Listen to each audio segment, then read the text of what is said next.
အနေတော်နဲ့ငါးပါးကိုဥထိတ်ပါထားလေမကွေးတဲ့ဒေသကြီးပွင့်ပြူမြို့နေလက်ပနေကြီးရနေအဖို့ဖွားအိုးကြီးဦးလေးတော်ကြီးတော်လေးများဖြစ်ကြပါသောအကိုကြီးအမကြီးများဖြစ်ကြပါသောဦးထွန်းရွှေဒေါ်ငိမ့်ဝင်းဦးထုံဦးတောင်းညွန့်ဦးပေါဆဒေါ်ကြီးထေးဦးဇော်မင်းဒေါ်ဤချူဦးတန်နိုင်ထွန်းဒေါ်အေးအေးမော်ဦးတင်ကိုဒေါ်ဝင်းဝင်းမော်ရန်ကုန်မြို့နေဦးမြလွင်ဒေါ်စိမ့်စန်းဝင်းဦးထွန်းထွန်းဦးဒေါ်တင်တင်မော်ရှောက်တော်လေပြင်းစုရွာနေဦးဖို့ထောင်ဒေါ်တန်တန်ထေးတို့အမုထာဦးထိတ်ပါဖမ်းမိပါများဖြစ်ကြပါသောဦးအောင်တင်ဒေါ်ထွားတင်ဦးတင်အောင်ဒေါ်ခင်သိန်းဦးအောင်တန်ဒေါ်တန်းကြည်တို့အမုထားယူအကိုအလူတိုင်းကဖြစ်ပါသောဦးထွန်းနိုင်အမအလှတိုင်းကမဖြစ်ပါသောဒေါ်ထီထီဝင်းသာလာရနာလေးဖြစ်ပါသောကိုအောင်ထက်နိုင်မတ်သက်ဆွေပြုံးသမမက်ခင်မြတ်နိုးခန့်ညီအလှကညာဖြစ်ပါသောမခွန်အိမ်တွင်ညီအလှတိုင်းကဖြစ်ပါသောဦးနိုင်လင်းထွန်းညီမအလှတိုင်းကမှဖြစ်ပါသောဒေါ်မြင့်မြင့်ချိုးသာလာရတနာလေးဖြစ်ပါသောမောင်လွင်ဖုံးအောင်ညီညမများဖြစ်ကြပါသောကိုမောင်စိုးမမြင့်မြင့်မောမမြင့်မြင့်သောမြင့်မမွေသူမိုးကိုတက်နိုင်ထွန်းကိုမျိုးမင်းစိုးမမေသက်စွန်ရန်ကုန်မြို့နေ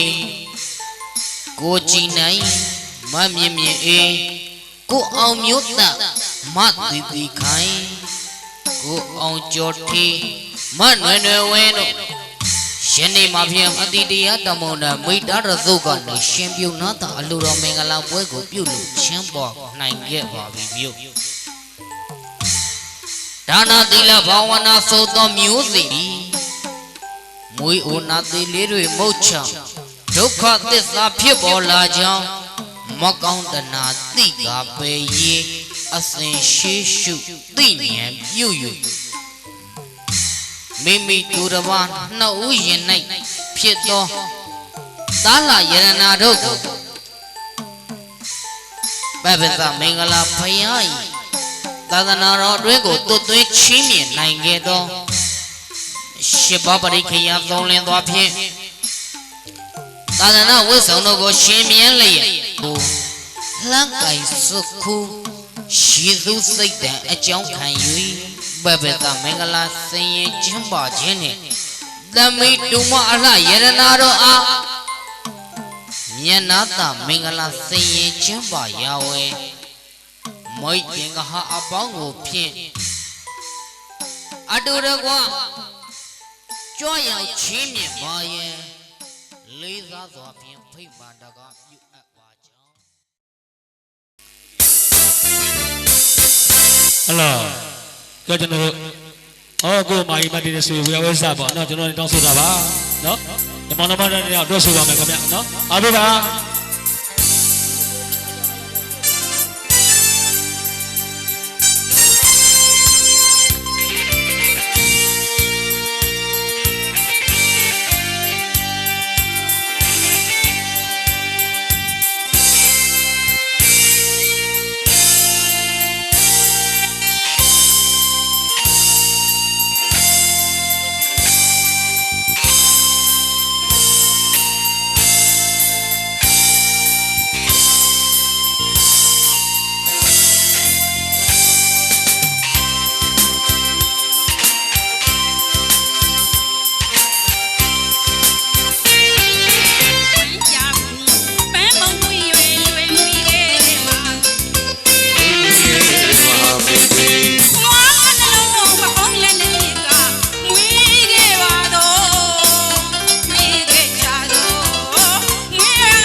မူလေးမင်းစပိုင်းနဲ့ဝါသနာရှင်ကျွန်တော်ပါကြီးကောင်းတယ်ဗျာ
ကောင်းပါတယ်နော်ဟိုတော့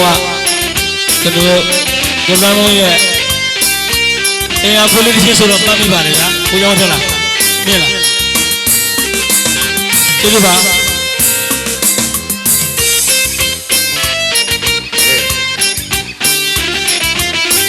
ကဲကျိုးကြပါလေ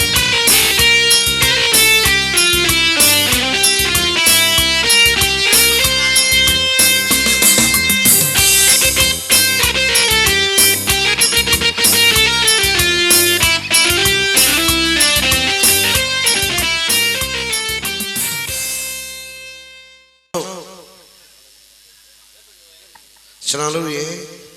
မေဃနာရှိတဲ့ရွှေလက်ပံတွေကအနာဂတ်ရဲ့ကျွန်တော်တို့နော်ထွတ်တော်လာမဲ့သမီးလေးတွေရဲ့ကာပွဲလေးပါအဲ့ကာပွဲလေးကိုမိသားစုများလက်ကုပ်ကလေးတီးပြီးကြိုးစုပေးလိုက်ပါဦးခင်ဗျာကဲကျွန်တော်တို့ဒီရွာသူလေးတွေဗျာပြီးသွားရင်ရောက်ပြီချမယ်ဒါโอเค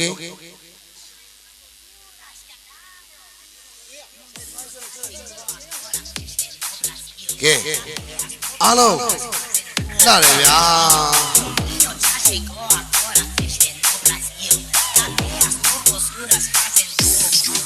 လှုပ်ထားလိုက်ဟာမိုက်တယ်ဟဲ့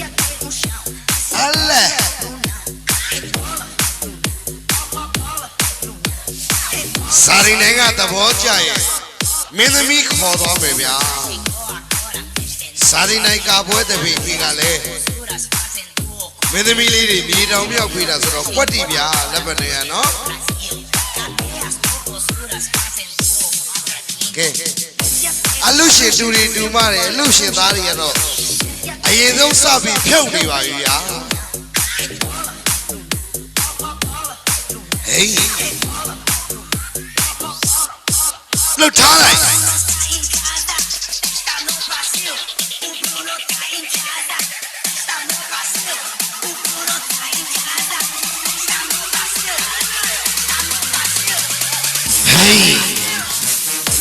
လှုပ်ထားလိုက်ဒီရသမင်သားစာနေနိုင်ကာပွဲတဲ့ပင်ကြီးနဲ့ကဲစုတော်ငွေမြလက်ခံနေပါပြီလို့နော်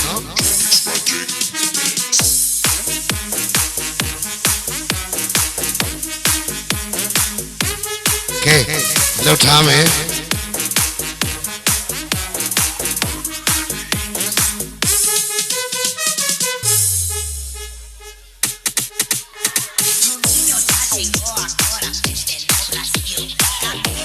ချထားလိုက်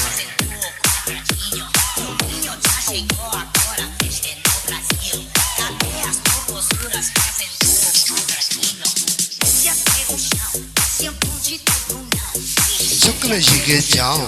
ကျုပ်မြေပဲကြောင်လွတ်ထားလိုက်ဟာ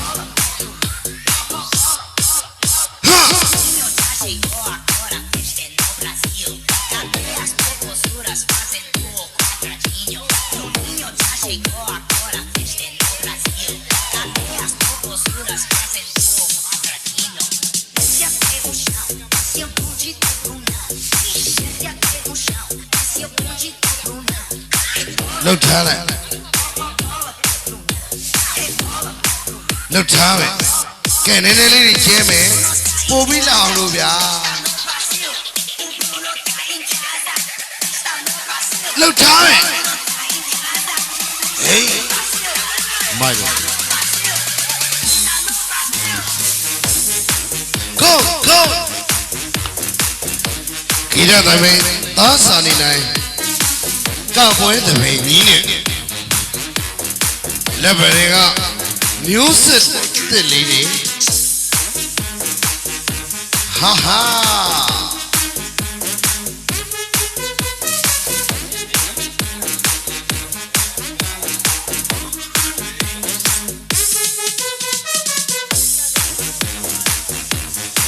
โอเค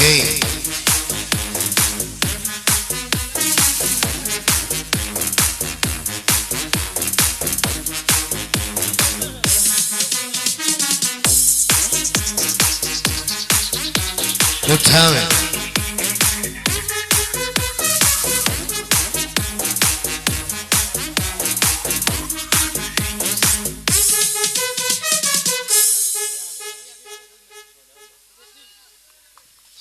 ကဲလက်ကုပ်ကလေးနဲ့ဖြေပေးပါဦး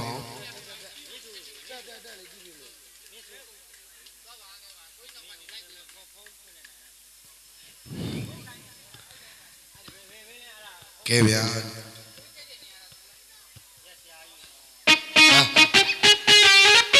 ချမယ်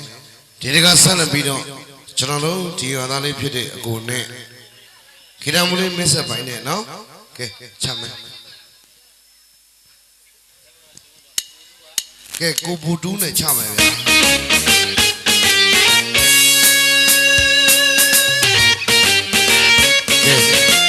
ကဲကိုဘူတူးကိုလက်ကုပ်ကလေးတီးအားပေးလိုက်ပါဗျာ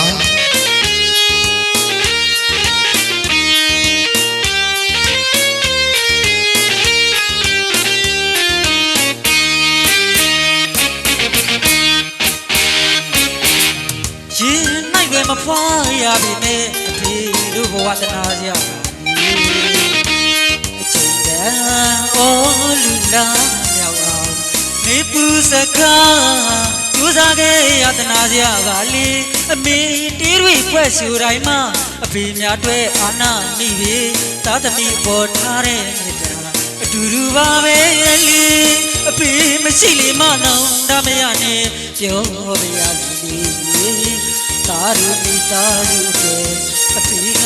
အဖေပါပဲလေ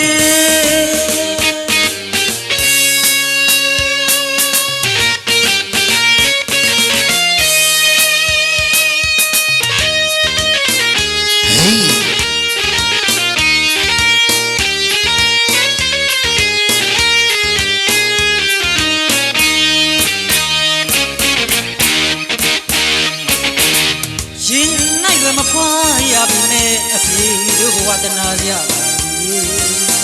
ရှင်ရန်အော်လူလာရောက်အောင်မေပူစကားကြိုးစားခဲ့ရတနာစရာပါလေအမေတီးတွေဖွက်ဆိုတိုင်းမှာအဖေများတွေအာနာနေလေသာသမီအပေါ်ထားတဲ့မေတ္တာအတူတူပါပဲလေအဖေမရှိလေမနောင်ဒါမရနဲ့ပြောပြရစီတာလူမိသားစုအဖေကအဖေပါပဲလေ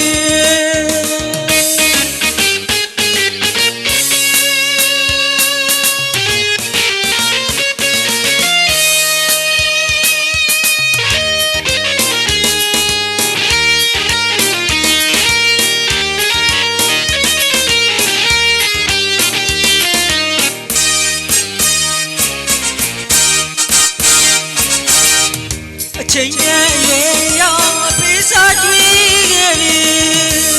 ချွေးမတိတ်ရဲ့ဖြစ်ပြီမင်းတော့လေ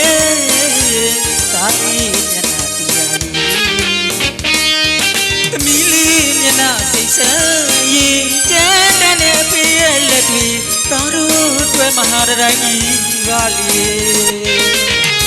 လောကလူသားတိုင်းအဖေးဟာအဖေးပါပဲလေ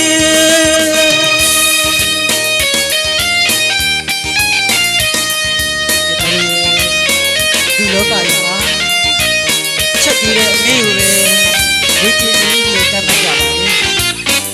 ဆန္ဒပြရတဲ့အဖေရဲ့စေတနာမေတ္တာကိုကျွန်တော်တို့သာသမီတိုင်းဟာမိထားရကြပါဒါကြောင့်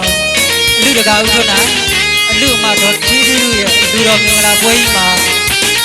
ဝိကျေးဇူးတွေမကတဲ့အဖေရဲ့ခန္ဓာကိုယ်ကကြာတာတွေချွေးကျေးဇူးကိုလည်းမမေ့ကြဘူးအဖေအားဒီပါပဲဆိုတဲ့တခြင်းလေးနဲ့ပြင်ဆက်လိုက်ရပါမယ်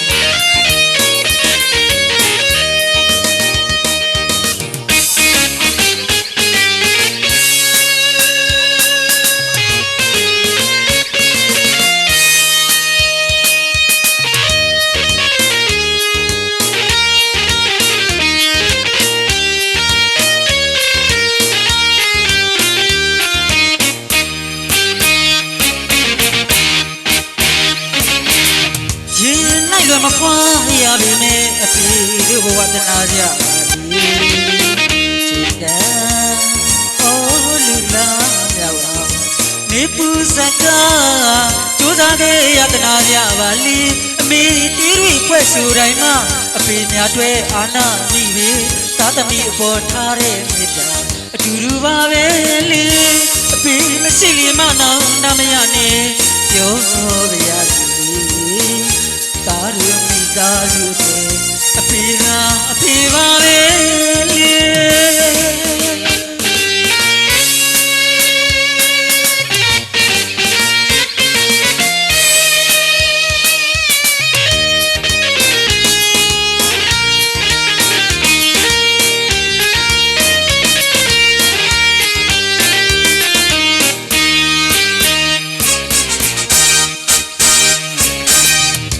ချိန်ရဲ့ရွယ်ရောက်အဖေးစားကြည့်ခဲ့ပြီချွေးမတိတ်တဲ့ဖြစ်ပြီပြမန်းတော့လေသာလေးမျက်နှာကြည့်လိုက်သမီးလေးမျက်နှာစိတ်ဆန်းရင်ကျန်းတဲ့ဖေးရဲ့လက်တွေသာတို့တွေ့မဟာတိုင်းကြီးပါလေလောကလူသားတိုင်းအဖေကအဖေပါပဲလေ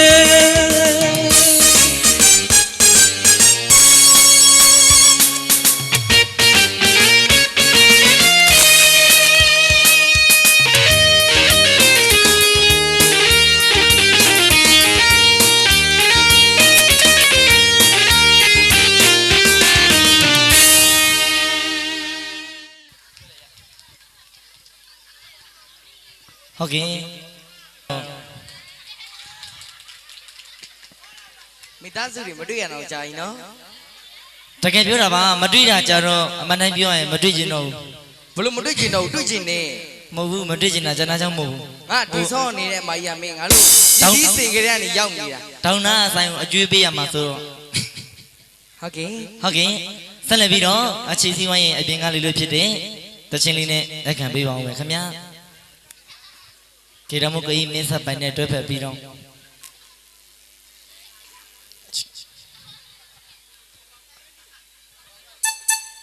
မိုင်းမြင်ဦးရဲ့နော်မြင်ဦးရဲ့ဟုတ်ကဲ့ဒီကနေ့ကျွန်တော်တို့ရဲ့သာနာလူတဲ့ကာကြီးကတော့ဦးထွန်းနိုင်ကျွန်တော်တို့ရဲ့သာနာအလူမကြီးကတော့ဒေါ်ထီတို့ရဲ့တားကိုရှင်ပြူသမီးကိုနားသားတဲ့အလူတော်မင်္ဂလာပွဲကြီးပါပဲခင်ဗျာယခုလိုအလူတော်မင်္ဂလာပွဲကြီးမှာကျွန်တော်တို့ဂီတသမိန်သားနေတဲ့ကောက်ဘတ်တပင်ပွဲကြီးမှာယခုလိုเนาะကျွန်တော်တို့ညချမ်းခါလေးမှာဖြောပြအခမ်းပေးရခြင်းမဖြစ်ပါနဲ့ခင်ဗျာ။ကိုင်းဆက်လက်ပြီးတော့နားဆက်ပြီးပါအောင်ခင်ဗျာ ဟုတ်ကဲ့ ။ပြီးတော့ပါပြီ ပါပြီ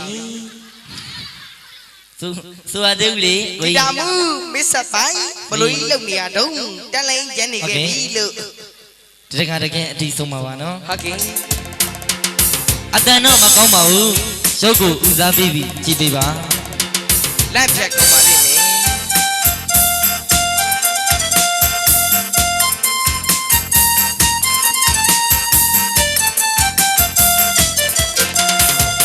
ချစ်ပုံမြင်မောင်များစွာကြားခဲ့ဘူးပါပြီ။ ရှုပ် အလွမ်းပုံမြင်မောင်များစွာကြောင်ခဲ့ဘူးပါပြီ။နှလုံးသားချစ်ခဲ့တဲ့သူဟာကို ဒီ ကြီး တာမူ ကိုကြီး ဘလို့ဆိုမောဖြည်းဖြည်းလေးလုံနေလေ ကိုကြီးအဲ့လောက်ကြီးညံတော့လေညီလေးတို့ကသုံးမြအောင်လေနည်းန သူ ည်း က လေး အောက်မှာနေတယ်ဆိုပြီးလှုပ်ရှင်နိုင်လုံနေတာနှစ်ယောက်လုံးအချက်ခွဲနေတာဖြည်းဖြည်းလေးလုံပြီ နည်းနည်းလေးဖြည့်ပြိုလေနော်အဲ့ကြမြန်လုံးနေ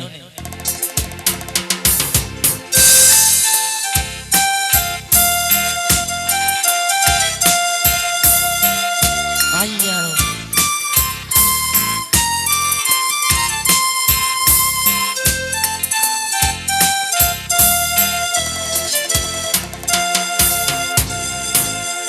အချစ်ပုံမြင်မောင်များစွာကြာခဲ့မှုပါသည် မတော့ဖိနေကိုမူးနေ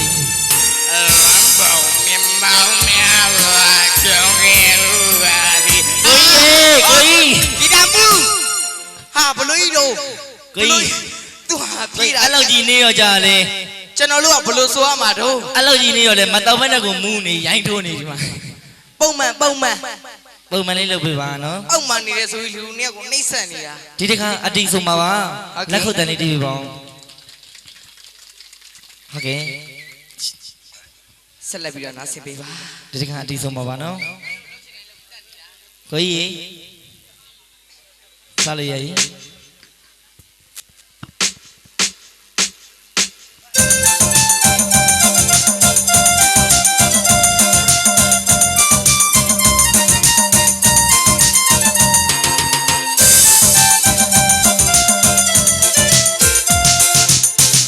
ချစ်ပုံမြင်မောင်များစွာကြားခဲ့ဦးပါပြီ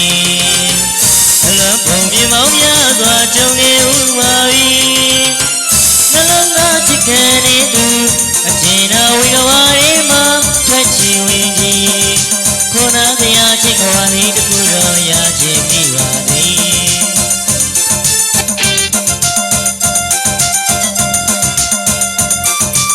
ဘုံတန်လေးပါပါရဲ့နော်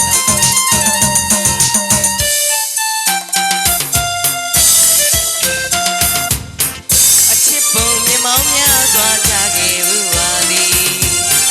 အလွမ်းပုံမြင်မောင်များစွာကြုံခဲ့ဘူးပါသည်နှလုံးသားချစ်ခင်နေသူအကျဉ်းတော်ဝိကဘာထဲမှာထွက်ချီဝင်ချီ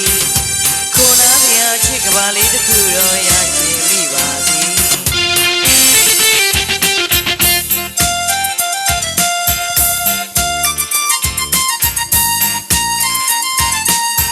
ကျိုးဆွဲရတော်ကိုမိုက်တယ် ချစ်ကိုဒီချစ်နဲ့သားလေးရလေးခင်မမတိကြလိသည်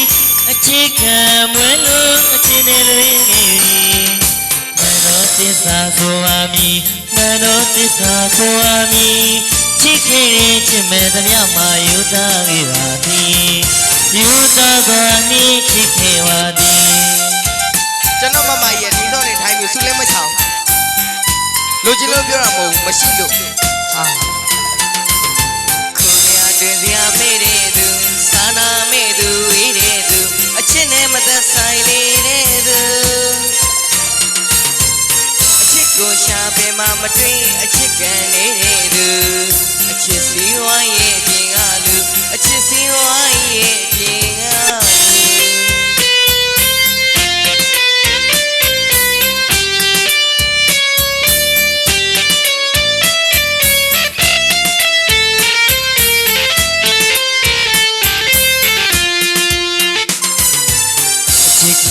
ချစ်နေစားလေရလေဖြေမမတိချလေသည်အချစ်ကံမွဲလို့အချစ်နေလေမန်တော်သစ္စာကိုအမီမန်တော်သစ္စာကိုအမီချစ်ခဲ့တဲ့ချစ်မဲ့သမျှမှာယူသားခဲ့ပါသည်ယူသားစွာနေချစ်ခဲ့ပါသည်ကျွန်တော်အကိုကြီးတောက်ဖို့မရှိအများကြီးပါ မင်းနဲ့ငါတရားတဲ့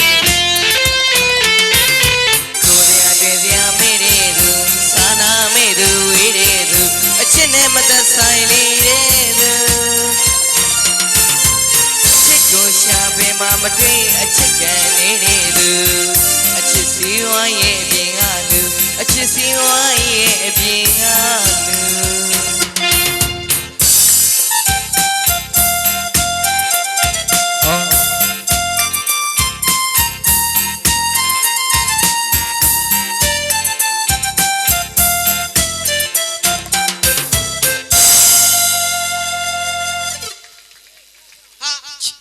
โอเคကိုကြီးရပါဘောလေးပဲပြန်နေထားလိုက်ပါနော်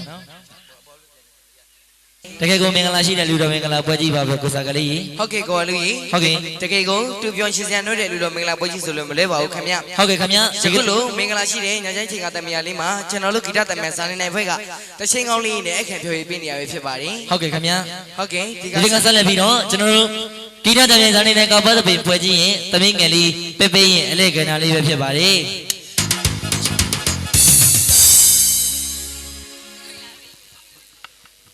အားလုံးပဲမင်္ဂလာပါရှင်။သမီးကတော့ဂီတတနေဆိုင်နိုင်ဖဲတဲ့သမီးငယ်လေးပဲ့ပဲ့လို့ခေါ်ပါရှင် ဒါလေးကတော့ကျွန်တော်တို့ဂီတတပြန်စားနေတဲ့ကပတ်သပင်ပွဲကသမီးငယ်လေးပဲ့ပဲ့လို့ခေါ်ပါတယ်ဟိုဟာလေးကတော့သမီးငယ်လေးမက်စပယ်တဲ့ဟိုမှာစပယ်ပန်းလေးပန်းထားဟောညီကိုပြောနေရအေး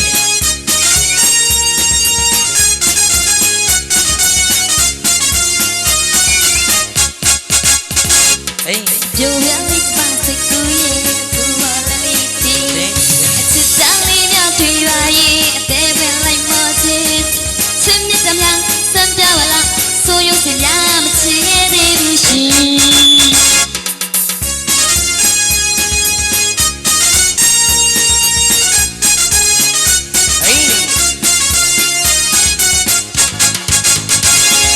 ပြိုပြလေးပါစိတ်ကူးရဲ့ဘူမော်လေးတီ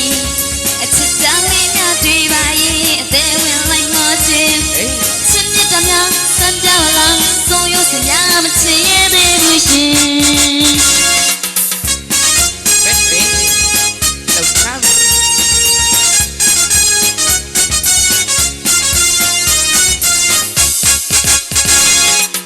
She feel like the cool in morning meeting. Children of the gay go ball, love it tripping lee, but you name it daddy. Peace and it do it. Why she drinking now sweet? I took a new one in the dating.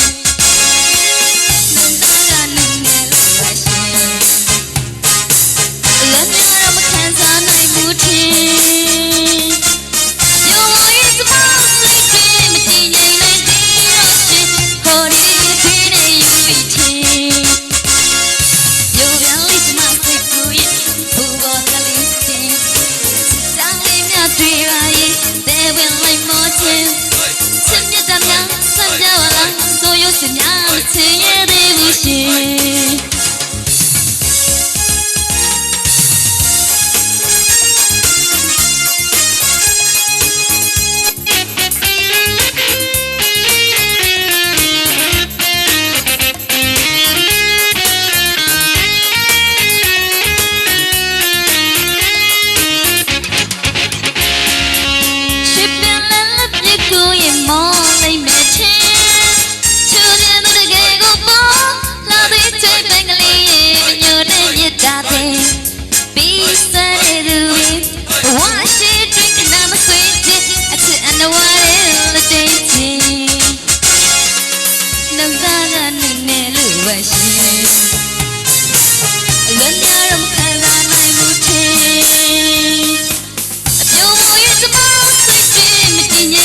ရင်ဖူဝလေးတင်အချစ်တောင်းလေးများတွေ့ပါရဲ့အသေးဝင်လိုက်မချင်းချစ်မြတ်တဲ့များစံကြပါလားဆိုရုံစညာမချင်ရသေးဘူးရှင်ပြိုမြောက်မစိတ်ကူရင်ဖူဝလေးတင်ချစ်တောင်းလေးများတွေ့ပါရဲ့အသေးဝင်လိုက်မချင်းချစ်မြတ်တဲ့များစံကြပါလားဆိုရုံစညာမချင်ရသေးဘူးရှင်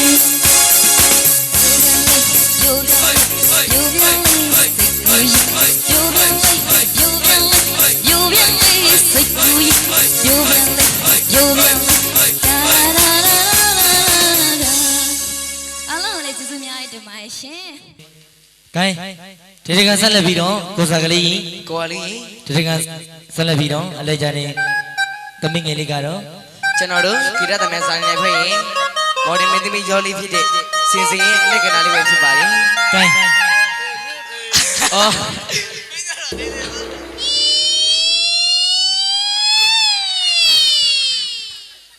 တကယ်ပြောတာနော်ဒီကမရောက်တော့ကြတော့မိသားစုတွေပူချောလာတယ်လို့ပဲကျွန်တော်တို့ကိုအရင်ကဒီကိုပထမဆုံးရအောင်ခေါ်တဲ့ကျွန်တော်မကြီးတပတ်ပတ်ဝင်းနဲ့ကျွန်တော်ကိုကြီးကိုဦးကျွန်တော်ရဲ့ငယ်ကြီးစားဖြစ်တယ် အမေငယ်ကြီးစားနေတော့တိုးနေပေါ့ ကိုကျော်စင်ကကျွန်တော်ငယ်ကြီးစားပါ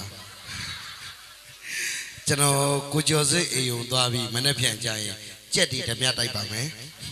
ဘာလို့ဖို့တော့ ဟောကိုကျော်စင်ကြက်တယ်ကျွန်တော်အရင်ကြက်ကကောင်းတယ် ဘလို့ကောင်းတော့ဖြစ်ပြန်တယ်မှာ ဟိုတနေ့ကမှကြက်ကတည်သွားတာနှမျိုးကိုကောင်းတယ်စာကလေးနဲ့ခုတ်ပြီးတည်သွားတာ ဟုတ်တယ်ကျွန်တော်ဒီလိုခိုက်တာ ကဲကျွန်တော်တချီလေးတစ်ပုံတော့ပြောပြပါအောင်မယ် ဟုတ်ကဲ့ တခုတောင်းမှန်ချင်တာကကျွန်တော်ကလူရှင်တော်ဆိုတော့ယုံမလာပါဘူးအဝတ်စားကလည်းဘူပေါ်မှာထပ်ထားတာဆိုတော့ original ရှိတဲ့အတိုင်းထွက်လာလိုက်တာကားပေါ်လိုက်လာတဲ့အတိုင်းဆိုတော့လူကလှမှာမဟုတ်ပါဘူးဒါပေမဲ့အဲ့မင်းစပိုင်ကစကားကောင်းကောင်းပြောမရဘူးကျွန်တော်မလှပါဘူးเนาะဒါပေမဲ့နှလုံးသားနဲ့ကြည့်ရင်လှပါတယ်ကဲတချီလေးတစ်ပုဒ်ကိုဆက်လက်နားဆင်ပေးပါ ကိုဝကလေးစုံမဖြစ်တဲ့အတွက်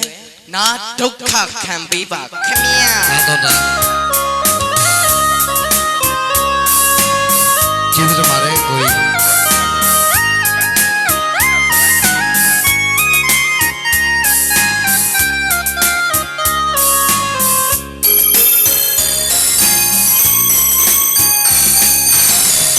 ပြုံးစ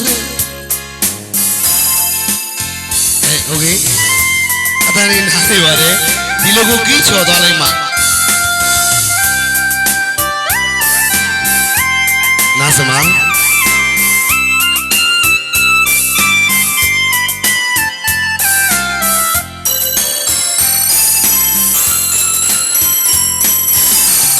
ြုံးစချစ်သူရဲ့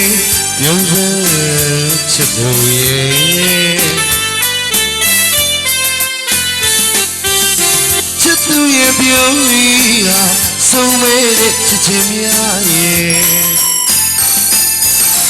တမပဲဘူးများလာကြည့်ရင်မထင်နှလုံးသားမကြီးတန်ရုံးစီကြီးပြေရတိုင်းပြုံးနိုင်လာတဲ့ချစ်သူလေးရဲ့ဘောအမောလေးလေးပြေပါလေဒီပြုံးလေးကိုမတလုံးရှင်နေသူထားခြင်းနဲ့ပြုံးစချစ်သူရဲ့ပြုံးစချစ်သူရဲ့တကယ်ပြုံးတော့ချစ်စရာကောင်းတယ်ဗျာလက်ကုတ်ကလေးနည်းနည်းလေးတီးအောင်ဆောင်ချင်ဘူးလားရဲချစ်ပါတယ်မတီးတဲ့သူကကျွန်တော်ငယ်ကြီးသားပါ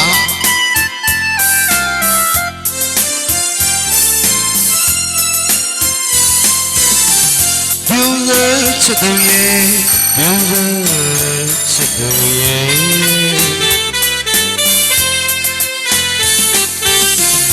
သူရဲ့ပြုံးလေးဟာဆုံးမဲတဲ့ချစ်ချင်းများရဲ့မထင်မဲ့ဘယ်ဘူးများလာကြည့်ရပတ်တဲ့နှလုံးသားမကြီးတန်ရုံးစီကြီးတွေ့ရတိုင်းပြုံးနိုင်လာတဲ့ချစ်သူလေးရဲ့ဘောအမောလေးတို့ကြည်ပါလေဒီပြုံးလေးကိုတစ်စလုံးရှင်နေသေးကြခြင်းနဲ့ပြု ပြုံးစဲချစ်သူရဲ့ပြုံးစဲချစ်သူရဲ့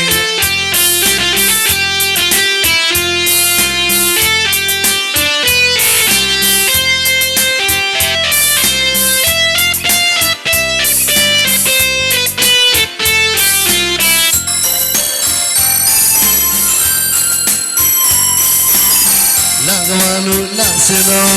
la mile la vare cheli le la vare Bangali ri sali ri tapi ri do dao bawa shuyi mya ye Fazi bila fazi bila Bibi do mya la ri aloချစ်သူအပြုံးလေးကဘူလို့လာပါလေ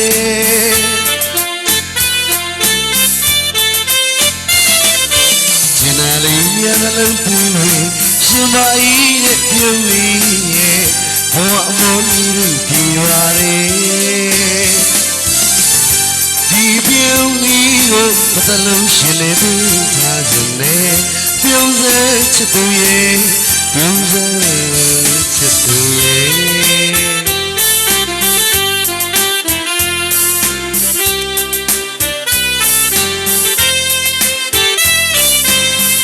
ကြိုက်ဒီဘက်ဆက်ဘူးကြိုက်တယ်ငါကျက်တယ်လားထုတ်ပြရတယ်လာကလူလာစနောလာမင်းကြီးလေးလာပါလေချေလီလေးလာပါလေBangali ri sali ri tapi mi do jao bawa shuyi mya ye Pazi dina ma pazi dina mi mi da mya ala ri alo che chitu apyaw li ya phulu nya wa ne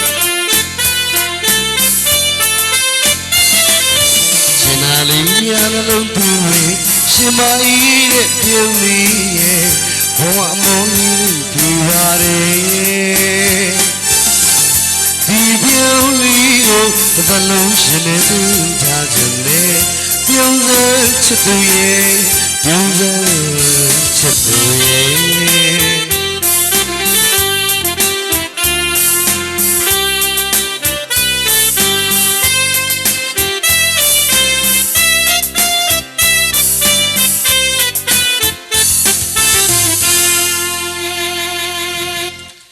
ဒီမှာလေလက်ခုံမတည်ရဲ့သူကကျွန်တော်ငယ်ကြီးသားပါဟာဖွာကြီးပေါ့ဘယ်နဲ့ငါဖွာနေလဲအနီရောင်လေးကဘယ်သူလဲဘယ်ကလဲကွယ်ဝေးရှိမောက်ရဲ့နေတာကျွန်တော်တွေးလိုက်ဟဲ့တော့တော်မပြောနဲ့မင်းကောင်မလေးကအသက်တောင်မပြည့်သေးဘူးဟောဘလို့တက်မပြည့်သေးအောင်သွားတော့မဆုံးသေးဘူးကျွန်တော်ဘမဒီလိုလေးနေတာတော့မှခုနကဥပကပြုံးစဲချစ်သူဆိုသူကဘလို့ပြုံးတာမလို့ဘလို့ပြုံးလဲသွားလည်းမရှိကတော့ပါဗျာ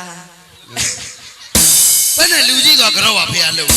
ပြုံးတာဘလို့ပြုံးလို့ဗျကျွန်တော်တောင်းမှနဲ့နောက်မှတောင်းမှပြောလိုက်ရေးကြည့်တော့မှဒီလေးပြုံးတာဘလို့ပြုံးလို့ကျွန်တော်ပြောတယ်အဲ့ဒါကြောင့်ပြောတာလိုက်မလာနဲ့ဆိုလိုက်လာတယ်ခုတော့ငါသိက္ခာကြောက်အော်ကိုကနဲ့မင်းတွေကဟမီယာဟမ်ဟမီယာသမီးစားဟာသမီးသားပါ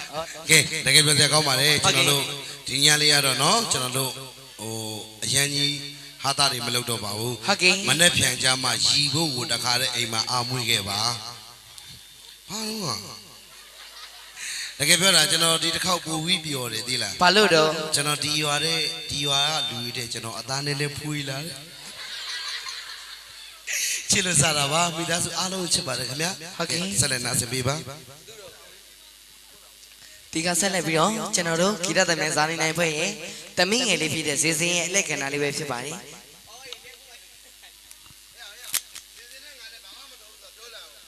ဟုတ်တယ်လေတော့ဘာလို့တော့အမေမစင်ဦးဝဲနဲ့အမိုင်းနာမည်ကိုဘယ်လိုပြလိုက်မှမလို့အ အမကြီးနာမည်ကိုကျွန်တော်မသိဘူးကျွန်တော်မသိတော့မတ်နီလို့ပဲသိရလေ အင်း ကျွန်တော်နှစ်ယောက်လုံးနာမည်ဘယ်လိုပေါင်းပြီးတိုင်းမှာမ ဘ လို့ လို့ပေါင်းပြီ နှစ်ယောက်လုံးနာမည်ပေါင်းတော့ဝက်နီ ကဲအားလုံးမင်္ဂလာပါရှင် ဟုတ်ကဲ့ သမီးမှတ်မိမယ်လို့လည်းထင်ပါတယ်ဒါပေမဲ့လည်းပြန်လည်ပြီးတော့မိတ်ဆက်ပေးပါအောင်မယ်ရှင်သမီးကတော့ဂီတနဲ့မြန်ဆန်နိုင်ခွေးလေးကသမီးရဲ့နာမည်တော့စီစဉ်လို့ခေါ်ပါတယ်ရှင်အခုလေစစ်စရာကောင်းတဲ့လက်ပနဲ့ကြည်ရည်နဲ့ဒုတိယအကြိမ်ပြန်လည်လို့ဆုံသေးရတာအတိုင်းမသိဝမ်းသာမိပါရှင် ဟုတ်ကဲ့ ကဲဒီကကြတော့သမီးစင်ကမြင်းမြင့်ကြကြလေးဖြစ်သွားအောင်သမီးရဲ့ဂီတမူလေးကိုကြီးမဆက်ပိုင်နဲ့တွဲဖက်ပြီးတော့ဘေးကလူရှင်တော်လေးမောင်လေးရလေးရယ်မောင်လေးစားကလေးရယ်ပြန်ပြီးတော့ကကြတယ်မချစ်စုဆိုတဲ့ချင်းကိုဒီဆိုပေးပါမယ်ရှင် မချစ်စုတော့မကြိုက်ဘူးစိတ်တလုံးမကြိုက်ဘူး စိန်တလုံးအောင်ဈေးကြီးကဲလူရှင်တော်လေးနဲ့ပြန်ကပါမယ်ရှင်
ဆွဲချွတ်တဲ့က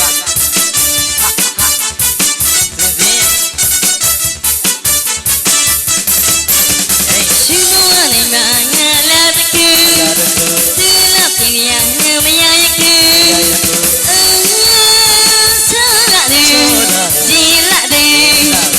ညငီလာအပညာလည်းနေကိုညာလည်းနေအသေးချမဟုတ်ဘူး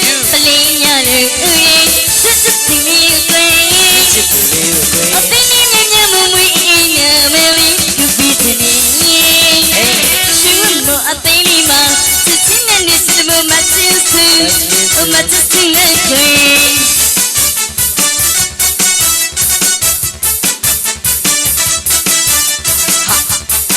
Hey, hey. Ha, ha.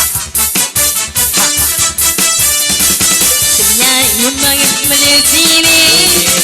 ချစ်တီးရဖြစ်စတဲ့ငုံချမင်းသူများစီမန်သူရင်ကျူနေညီလေးရဖြစ်ဒီနေ့မသိချမင်းချစ်စစ်တင်ဗညာလည်းနေလူကိုများလည်းနေ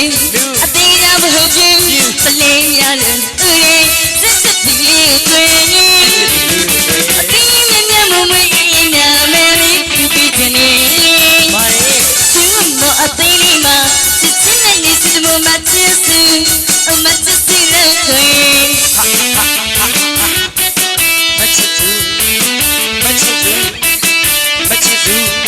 你也听着做啥蛋糕了？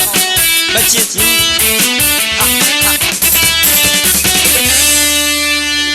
လက်ခုပ်ပြန်နေလို့ပါဦးဘလူးဖြစ်နေကြ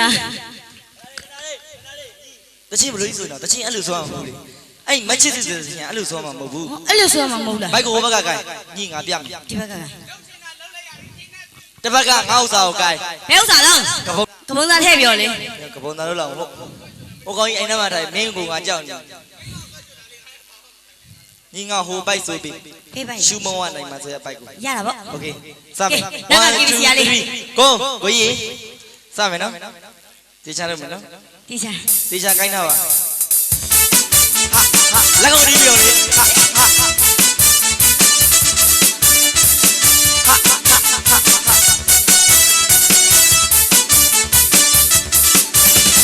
ရှင်လူကနေမှာငါလာတကူ အမေအခုကိုင်းတာငါလောက် အကောင်းမလားအဲ့လိုရှင်ပြနေပါရှိ တချာ ဟဲ့ရမင်းကောင်မလေးနဲ့မလုပ်နိုင်မင်းငါနဲ့လုံမယ်လေလား လက်ကင်း ရှုံးမဝနေမှာအလားတခုလို့ငါဆိုးပေးမယ်လေလား မဟုတ်မမင်းကိုကြီးနဲ့လို့ရှိမှာထိုင်လို့ အဲ့သူကြောင့်ငါကြောက်တယ်ဆရာဟဲ့မင်းဘယ်လိုပြောမလို့နားကားသွားမယ်တဲ့နားတော့ကားကြည့်မှုရင်တယောက်ကပြိတ္တကဘယ်လိုမှတ်လို့ ဘာလို့လဲ မင်းသားလေးများပြက်ထွက်လာလူရှင်တော်ကြီးများထွက်လာရင်မင်းသားလေးများထွက်လာရင်လက်ခုပ်ကလေးတီသားကြီးကို36လုံးဖြီးလို့လူရှင်တော်ကြီးများဟိုနာဒီနာထားဟုတ်တယ်ကြောက်ကိုကြောက်ကြည့် ခင်မနေ့ပိုင်းညကြလို့ရှိရင်လဲနော်အားပေးလက်ပါအောင်နော်မနေ့ပိုင်းညကြရင်လဲအော်အခုမှတရုတ်တိုင်းကနေခင်ကျွန်တော်တို့တော့ဟိုဘက်မှာမိုးရီတအားရွာတယ်ကျွန်တော်တို့မှမိုးနေရတဲ့ဟိုရှောက်တော့လိုက်ဒီရှောက်သွားလိုက်သွားနေရတော့ကျွန်တော်တို့ခေါင်းမှာမိုးပေါက်ဒီမှန်တော့ကျမရေမကောင်းအစားကျွန်တော်မဆိုးတော့ဘူးဆိုနေတာပြိတ္တကအားပေးနေတော့ကျွန်တော်ဆိုးမဲဆိုကျွန်တော်အဝတ်စားရင်မြန်လဲပြီးကျွန်တော်တက်လာခဲ့တာကျွန်တော်ခေါင်းနေတအားကိုက်ပြီးကျွန်တော်အိတ်နေရနော်ခင်ဗျာပြိတ္တအပြင်တော့ခေါင်းကိုက်တဲ့ကြောက်သွားပါပြီဒါပေမဲ့ဟိုစုရိချတာလဲစုချရင်ကျွန်တော်ခေါင်းကိုက်ပြောင်းနေနောက်ထပ်ထပ်ချရင်ထပ်ပြောက်တာပေါ့ဗျာအော်တက်လာပြီ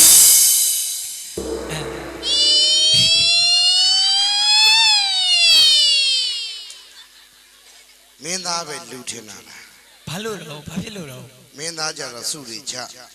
ရတယ်ဒဲလေ တဲလေးရဘယ်မှာ ရော့ကိုမင်းချတဲ့အောင်ဆောင်လိုက်ကဲစားတော့ဗောနော်ဟာမိုက်တယ်ကွာစုချရတယ်တဲ့ ကျွန်တော်နော်အဝတ်စားလေးတောင်မှကျွန်တော်ဒီလကန်လေးမှာဒါဒီဝတ်ဆိုင်ဆိုရောက်တာမချသေးဘူးနော်အော်ပြိတ္တကိုချင်းလုံးလို့ကျွန်တော်တို့အဝတ်စားအစ်စ်ကလေးတွေဝတ်လာတာပါ ကျွန်တော်တော့အဆုတ်တွေဝယ်လာအများလို့အမြင်ကလို့စားတော့ဟေးမလေးဘာမှမဘူးနဲ့ရ အဲ့ဒါအတန်ကြီးချ ဟေးမင်းတို့လူရှင်တဲ့ကိုကျော်စင်းကခေါ်လို့2000နဲ့ 2000 မင်းတို့နဲ့ကို2000နဲ့ဟုတ်ပါဘူးအင်းစိတ်ထောင်နဲ့တရက်ထောင်နဲ့ကြိုက်တာရွေးတယ်မင်းတို့လိုက်ပို့ပေးမယ်တဲ့ အလူတကကြီးဦးထွန်းနိုင်တော့အလူမကြီးဒေါ်ထေးတို့အော်ဒီလူကစဉ်းစားထားတာကဟိုနောက်နေ့အကြီးနောက်နေ့ညကြမှာစုချမယ်လို့များစဉ်းစားထားတာလားမသိဘူးအလူတကအလူမတွေဘေးပြောင်းနေမလဲမသိ မလေးမင်းတို့စုချဖို့နေတာကသူတို့တော့မှဟာနာမှာဟိုကကိုဦးနဲ့လူတကနဲ့ချိုချင်းနှလုံးမရောက်မြစားနေ ဟ ဦးထွန်းနိုင်ကဟိုမှာသူက ဟုတ်မယ် ဟိုဆွချဖို့ဆိုကြည့်နေနောက်ကနေပြီးတော့ဒါကျွန်တော်တို့ ဟုတ်တယ် ဟိုဘလုံးမတော့မဟုတ်ပါဘူးတခြားဟိုနောက်တရံပွဲကွင်းလက်ပံတွေကအလှတကကြီးဦးထွန်းနိုင်တို့အလှမကြီးဒေါ်ထေးတို့ဘလောက်တောင်တယောက်ကိုတသိန်းစီနှစ်သိန်းစီ စူတောင်းပေါ်သူတို့ကိုသူတို့တောင်းမှဖိုတနေ့ကဒီနာပဲပြုတ်သေးလာတာကိုလင်မယားနှစ်ယောက် ဘာလို့ 2000ဘူးဝယ်စားပြီးသူ့တက်သွားလို့ဒီငါသိနေစဉ်းစားနေတယ် ခုလောက်ပြောချင်ပါတယ်နော်အောက်ကပြိတဲ့ချင်းကျွန်တော်တို့တခါတလေဟိုစကားလေးတွေပြောတဲ့အချိန်အတန်လေးတွေနားနေတဲ့ချိန်အမှားလေးတွေပါရင်ခွင့်လို့ပါနော်အဲ့တော့လူရှင်တော်တွေလူရှင်တော်ကိုဝကလေးတို့ကိုအားလေးတို့ကိုစားကလေးတို့ပြိတဲ့မကြိုက်တာများလုံးလို့ရှိရင်လက်ကိုဆွဲ ဆွဲ အမေတို့အမတို့အကုန်လုံးစီးထားတယ်ဖက်နဲ့ပေါင်းရိုက်ပြီးဆုံးမနိုင်ပါတယ်သူတို့ ဟုတ်ဝချမ်းများလေးလည်းပြုတ်ပြင်လည်းရပါတယ်မင်းကပါဆွဲပြီးတော့ရတယ်ရ ပိုပြီးထိရောက်တယ်လက်ကိုဆွဲပြီးတော့ဒါဖက်နဲ့ပေါင်းရိုက်ပြီးဆုံးမနိုင်ပါတယ် စိတ်ကြိုက်ရိုက်စိတ်ကြိုက်ရိုက် အပြည့်ပြည့်ခံပါတယ်သူတို့တွေကမဲကျွန်တော်တို့ဒီထက်မှမင်းသားလေးတွေကျွန်တော်တို့မင်းသားလေးပြိတ္တမချိုက်တာများလို့လို့ရှိရင်လက်ကိုဆွဲ ဆွဲ လက်ကိုဆွဲ ဆွဲ အင်းကိုခေါ်ပြီးထမင်းကျွေးလို့ရပါတယ်အင်းခေါ်ပြီးထမင်းကျွေးလို့ရပါတယ်လက်ကိုဆွဲပြီးတော့နော် လူကြီးတော့အဖြူရောင်ဝတ်ဆက်ကြီးဝတ်ထားဘေးနားမှာလည်းခလေးကြီးကငုတ်တုံနဲ့လက်ကိုဆွဲအာဘာပဲ မဲ ဟုတ်ပါတို့ရွာထဲမှာဟိုမိမအိမ်အောင်ဦးစီးတွေကသူတို့ယောက်ျားအိမ်အောင်ဦးစီးမဟုတ်မိမအိမ်အောင်ဦးစီးတွေအာမေသူတို့ကြိုက်တာသူတို့လုပ်တာပဲသူတို့ယောက်ျားတွေဘာမှပြောရဲဦးမဲအာ ဘလို့လေးညီလေးလောက်ပြမှာ ဘယ်လိုလေးလဲ လက်ကိုဆွဲ ဆွဲ အောက်ပါပြီမှာ မဲ ဟုတ်ပါဘူးကမင်းလည်းအမရရီလိုက်တော့မျက်လုံးပေါ်မရှိဘူးသူပြောတဲ့ပုံစံနဲ့ချစ်စရာလေးလက်ကိုဆွဲဆိုမင်းသားအိမ်ကောထမင်းကျွေးလို့ပြောတော်ဒီလိုမျိုး ဘယ်လိုပြောတာ အာ ကိုကြီးအားဆိုတင်းကြရဲ့လက်ကိုဆွဲမိမှာမဟုတ်ဘူး အတဲ့အာရကဲအလူတကာကြီးကနော်မင်းသားလေးကိုသချင်းသာတောင်းထားတာအဲ့ဒါလာတက်ပြောတာပါစုတော်ငွေ9000နဲ့အဲ့ဒါတကယ်9000နဲ့ 9000နဲ့ ကိုကြီးစီမရှိရဲ့ ပြီးပေးရမှာလား9000ဆိုတသိန်းပေးရမှာ ဟမ်ဝတ်သားစားတာတယောက်ချီးပါတာတယောက်နော်မ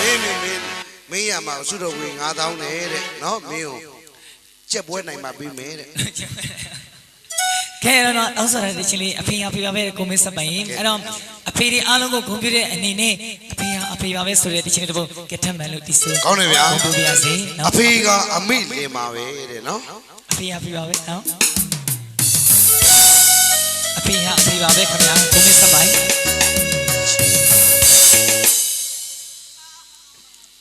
အစားဆိုမှတချင်းတစ်ပုဒ်တောင်းတာတော့အဖေပါပဲအရင်ဆိုပြလိုက်နော်ကဲအဲ့တော့ ကျွန်တော်တို့လောကကြီးမှာကအဖေဟာအမိလင်မှာ ကဲမိုးလေးတွေရွာနေတော့ယာရီဥဒအဆင်ပြေပါလေနော်ချမ်းချမ်းလေးနဲ့ကြည့်ရတာနော်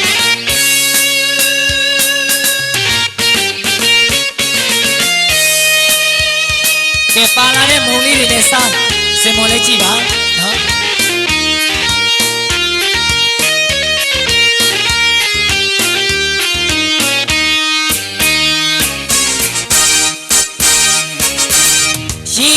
မမဖော်ရပြီမင်းအဖေတို့ဘဝဟန်တနာရရပါလေ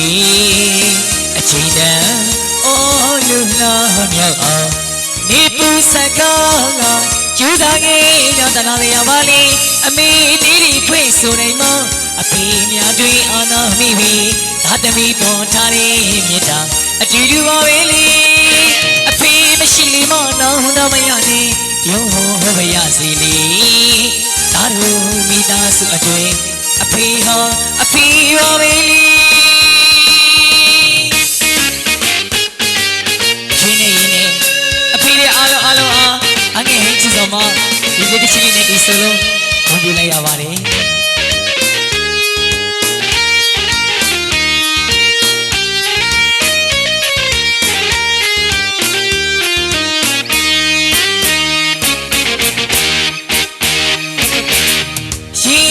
မဖော်ရပြီမေအဖေတို့ဘဝဟန်တနာရရပါလေအချိန်တန်အော်လူလာမြောက်အောင်နေပူစကားကကျူးစားခဲ့ရတနာရရပါလေအမေတီးတီဖွင့်ဆိုရင်မအဖေများတွေအာနာမိပြီသာသမီပေါ်ထားတဲ့မြေတာအ အတူတူပါပဲလေအဖေမရှိလေမနောက်တော့မရနဲ့ရုံဟောပဲရစေလေဒါတို့မိသားစုအတွင်အဖေဟာအဖေပါပဲလေဒီလိုမျိုးလေးစီချတဲ့ချဲပိတ်ကများအားလုံးအလိရှင်မိသားစုအားလုံးကျေးဇူးများတင်ပါတယ်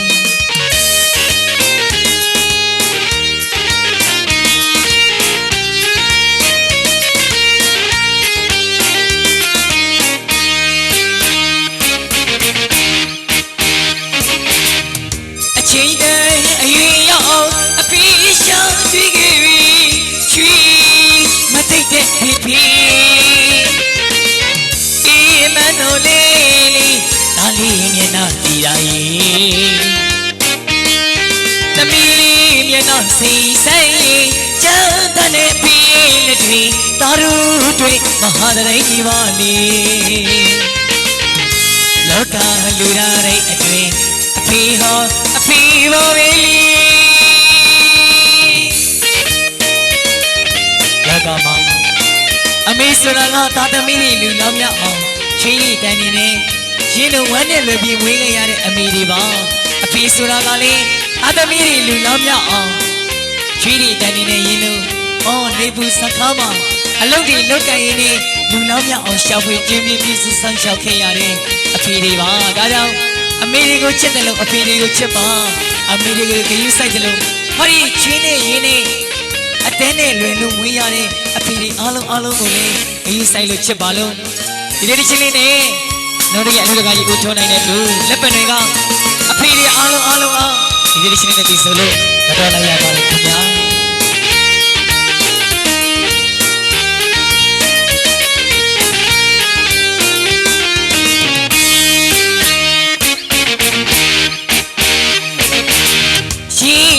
မဖွာရဟိမေအဖေတို့ဘဝဟတနာစေရပါလေအခြေတံအော်လူလာမြတ်ပေါင်းဒီပုစကားကကျူးစားခဲ့ရတနာစေရပါလေအမေတီးတီခွေဆိုတိုင်းမှာအဖေများတွေ့အာနာဟိမေသာသမီပေါ်ထိုင်မြတ်တာအလေးအဖေမရှိလီမနောက်တော့မရနေရုံဟောပဲရစေလေအရူမိသားစုအတွင်အဖေဟာအဖေပါပဲလေ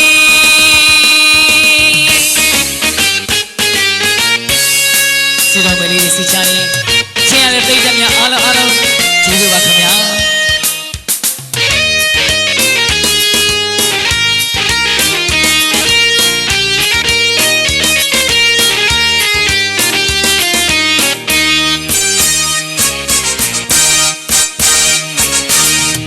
အချိန်တိုင်းအရွယ်ရောက်အဖေရှောင်းတွေ့ခဲ့ပြီချွေမသိတဲ့ဖေဖေမနိုလေးဒါလေးမျက်နှာတီးတိုင်းသမီးလေးမျက်နှာစိတ်ဆိုင်ချမ်းသာနေပြီလက်တွေသာရုတွေမဟာတရိပ်ပါလေလောကလူရတဲ့အတွေ့အဖေဟောအဖေပါပဲလေ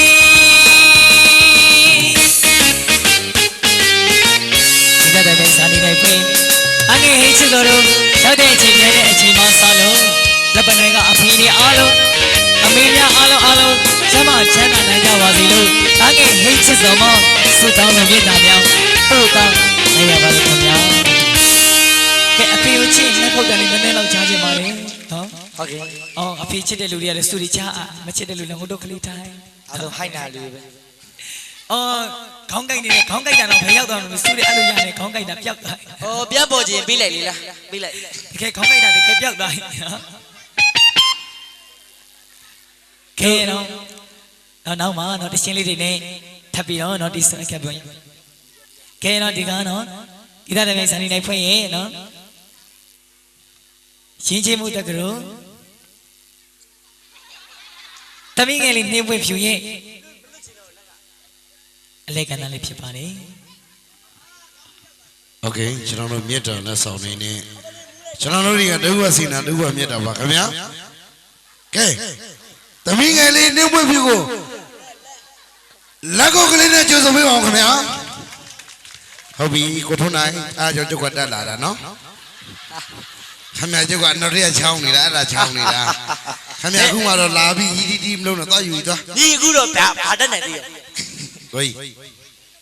ဟောရီတဘူးလောက်တယ်ဗျပတ်စံ9000အရေးကြီးပါတယ် အားလုံးပဲမင်္ဂလာပါရှင်အသမီးနှမွေးဖြူကပထမဆုံးအနေနဲ့ ဟုတ်ကဲ့ လိုင်းပေါ်မှာကစားနေတဲ့တချင်လေးတစ်ပုဒ်နဲ့တိစုဖြိုးပေးပါစေ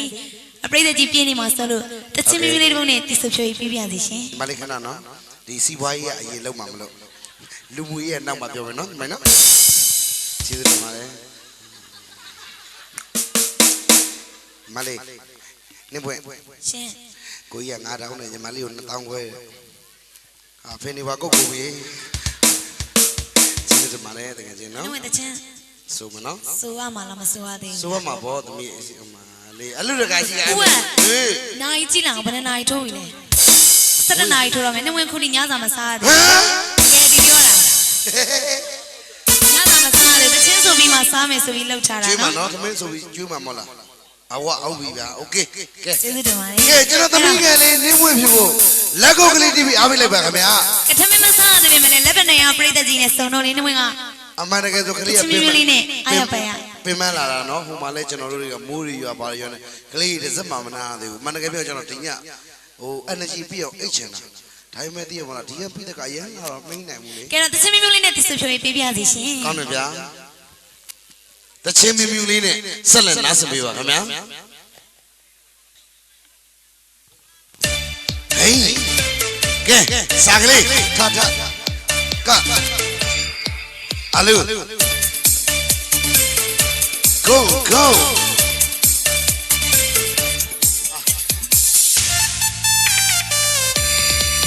ဟေး ဘုတ်ကောင်လေးချောလိုက်တာအစလေးလား စနေလာ ဒီကောင်လေးချောလိုက်တာအစလေးလား စနေလာ မူရရီမာရီတပ်ပြီးဒီစကလေးချာရီပိတ်ပြီးသူကတော့တတ်မလို့အော်ဤတူရရှိစတူနေမီ ဟေး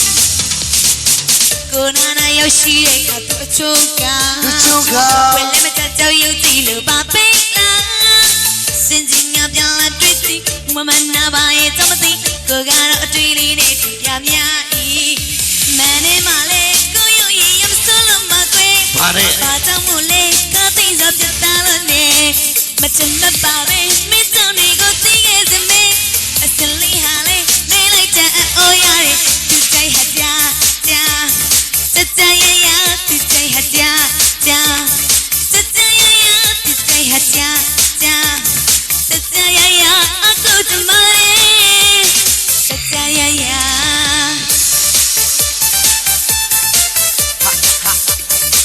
နင်းပွင့်ဟာဟာဟေးဟေးလောက်ချလာနင်းပွင့်ဟေးဟာဟာလောက်ချမယ် ဟိုကောင်လေးချောလိုက်တာအစလေးလားဒီကောင်လေးချောလိုက်တာအစလေးလားမူရရီမာရီတုပ်ပြီးဒီစကလေးချာရီပိစီသူကတော့တွတ်တွတ်မလို့အော်ဤတူရရှိစတူနေမီ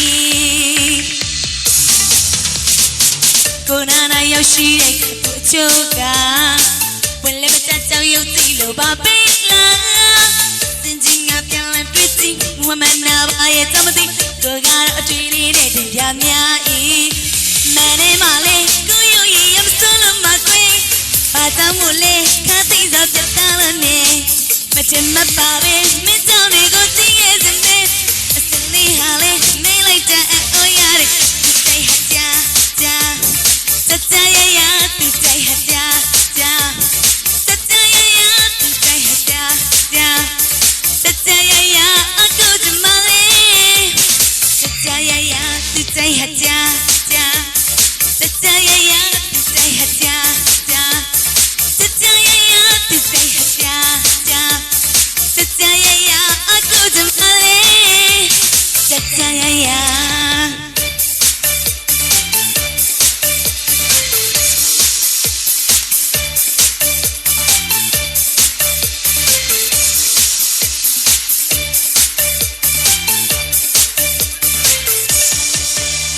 လက်ခုပ်ကလေးတီးပြီပေါ့ခင်ဗျာ